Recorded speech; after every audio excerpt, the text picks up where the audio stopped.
Assalamualaikum warahmatullahi wabarakatuh. Halo, jumpa lagi bersama saya Bahtiar Movie dalam channel 1000 Jalan. Baik teman-teman, pada video kali ini admin akan memberikan informasi yaitu mengenai 3 status yang didapatkan oleh guru honorer di pengumuman hasil seleksi P3K Guru di tahap yang kedua. Dan di sini admin akan menjelaskan mengenai status yang didapatkan oleh guru honorer tersebut. Nah, jadi buat teman-teman simak terus video ini. Nah, ini dia teman-teman, 3 status yang didapatkan oleh guru honorer di pengumuman hasil seleksi P3K Guru di tahap yang kedua. Kita lihat yang pertama yaitu status lulus dan mengisi formasi. Keterangannya yaitu lolos nilai ambang batas dan mengisi formasi yang dilamar. Nah, jadi jika teman-teman mendapat status lulus dan mengisi formasi, maka artinya teman-teman ini dinyatakan lulus prasangga di seleksi P3K tahap yang kedua. Yaitu teman-teman lolos nilai ambang batas baik itu kategori 1, 2, maupun 3 dan mendapatkan formasi ataupun lolos di perankingan. Jadi seperti itu jika statusnya lulus dan mengisi formasi.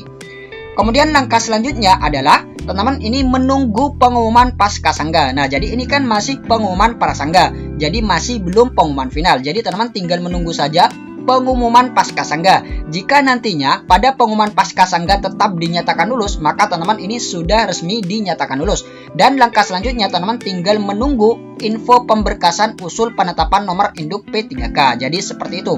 Ini bagi peserta yang lulus dan mengisi formasi. Kemudian status yang kedua yaitu tidak dapat mengisi formasi.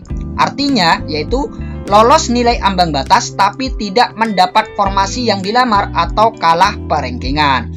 Nah, jadi bagi peserta yang mendapat status tidak dapat mengisi formasi, itu artinya peserta tersebut lolos nilai ambang batas baik itu kategori 1, kategori 2 maupun kategori 3 namun tidak mendapatkan formasi ataupun kalah perankingan alias tidak lolos P3K di tahap yang kedua. Kemudian langkah selanjutnya yaitu sesuai dengan aturan Permenpan RB nomor 28 tahun 2021, peserta yang tidak dapat mengisi formasi ini memilih kembali formasi di P3K Guru tahap selanjutnya yaitu di tahap yang ketiga. Dan nilai passing grade ini dapat digunakan di tahap selanjutnya. Nah, jadi nilai passing grade yang didapat di tahap yang kedua ini bisa digunakan di seleksi P3K tahap selanjutnya yaitu di tahap yang ketiga. Dengan syarat pelamar tersebut memilih jabatan dan bentuk satuan pendidikan yang sama dengan di ujian seleksi P3K tahap yang kedua. Jadi seperti itu ya teman untuk pelamar yang mendapat status tidak dapat mengisi formasi. Jadi peserta yang mendapat status tidak dapat mengisi formasi ini nantinya bisa dilakukan optimalisasi pengisian formasi kosong tapi di tahap yang ketiga. Jadi seperti itu. Kemudian status yang ketiga yaitu tidak lulus. Keterangannya yaitu tidak lolos nilai ambang batas dan tidak bisa mengisi formasi. Nah, jadi untuk kasus yang ketiga ini peserta ini tidak lolos nilai ambang batas teman-teman, baik itu kategori 1, kategori 2 maupun kategori 3. Nah, karena tidak lolos nilai ambang batas, maka peserta tersebut tidak bisa mengisi formasi. Jadi seperti itu. Walaupun formasinya ada, tapi peserta ini tidak lolos passing grade, maka tidak bisa mengisi formasi tersebut. Karena syarat untuk mengisi formasi ini peserta harus lolos passing grade terlebih dahulu. Jadi seperti itu. Kemudian langkah selanjutnya yaitu peserta memilih kembali formasi di P3K Guru tahap selanjutnya. Nah, jadi nantinya teman-teman tinggal mengikuti kembali di seleksi P3K Guru tahap selanjutnya ataupun di tahap yang ketiga. Jadi seperti itu. Nah, itu dia teman-teman 3 status dalam pengumuman hasil seleksi P3K Guru di tahap yang kedua. Kemudian, di sini admin akan memberikan contoh pelamar yang terkena dampak sanggahan, yaitu setelah pengumuman prasangga, pelamar ini dinyatakan lolos.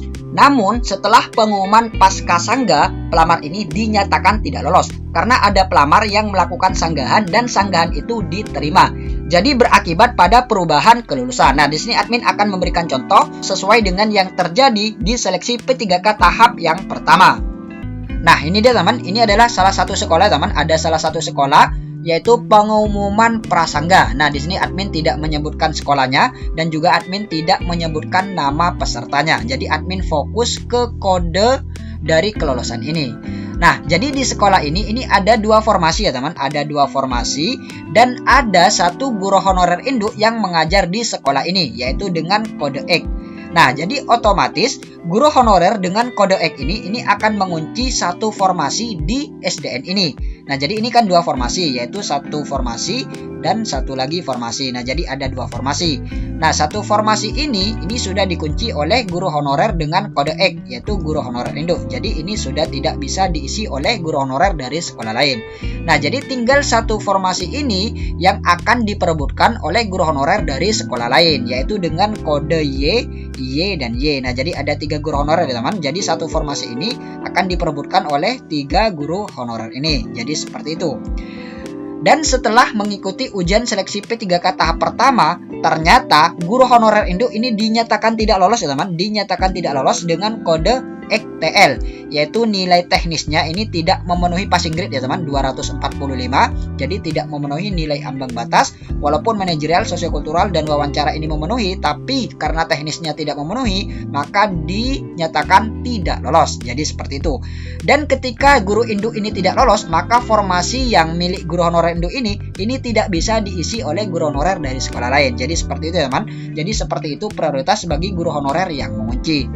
Kemudian selanjutnya, guru honorer yang berasal dari sekolah lain, ini hasilnya seperti ini ya teman. Peringkatnya seperti ini, yaitu total akhir 605, 437, dan 430. Nah, jadi karena formasinya hanya satu, maka di ranking ya teman, di ranking guru honorer yang lolos passing grade dan berperingkat terbaik, maka dialah yang dinyatakan lolos. Nah, karena guru honorer yang memiliki nilai 605 ini yang tertinggi dan lolos passing grade P1, maka guru honorer ini dinyatakan lolos teman, dinyatakan lolos prasangga, yaitu dengan kode YP1L, yaitu lolos guru dari sekolah lain dengan kategori 1 dan mengisi formasi. Nah, jadi seperti itu ya teman. Ini pengumuman prasangga. Sedangkan dua guru honorer lain ini dinyatakan tidak lolos, yaitu TL, yaitu nilai kompetensi teknisnya tidak memenuhi passing grade. Jadi seperti itu. Ini pengumuman prasangga.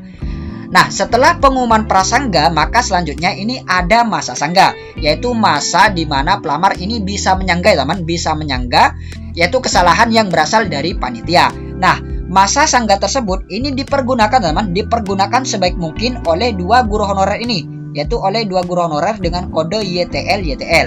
Nah, setelah guru honorer ini melakukan sanggahan dan ternyata sanggahannya diterima teman, sanggahannya diterima dan otomatis akan mempengaruhi nilai.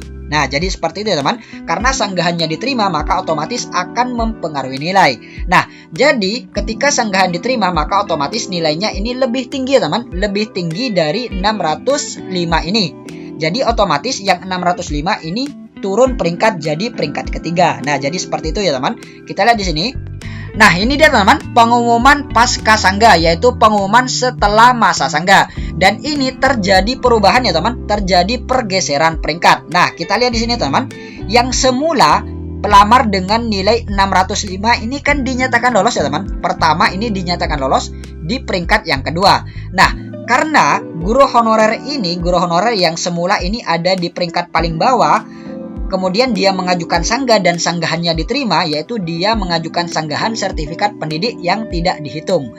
Dan ketika dia melakukan sanggahan, ternyata sanggahannya ini diterima teman, sertifikat pendidiknya diakui, dan otomatis nilai kompetensi teknisnya ini menjadi 500. Nah, jadi seperti itu ya teman. Yang semula ini 205 tidak lolos passing grade karena afirmasinya ini diakui, yaitu sertifikat pendidiknya diakui, maka menjadi 500. Dan ini mempengaruhi nilai total akhir. Nah, jadi ini dia teman, nilai total akhir menjadi 715.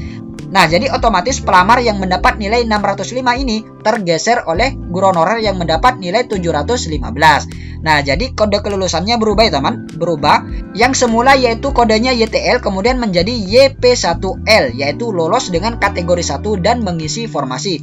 Sedangkan guru honorer yang sudah dinyatakan lolos di pengumuman prasangga, kemudian setelah pengumuman pasca sangga ini berubah menjadi YP1, yaitu lolos passing grade dengan kategori 1 namun tidak mendapatkan formasi. Nah, jadi seperti itu ya teman.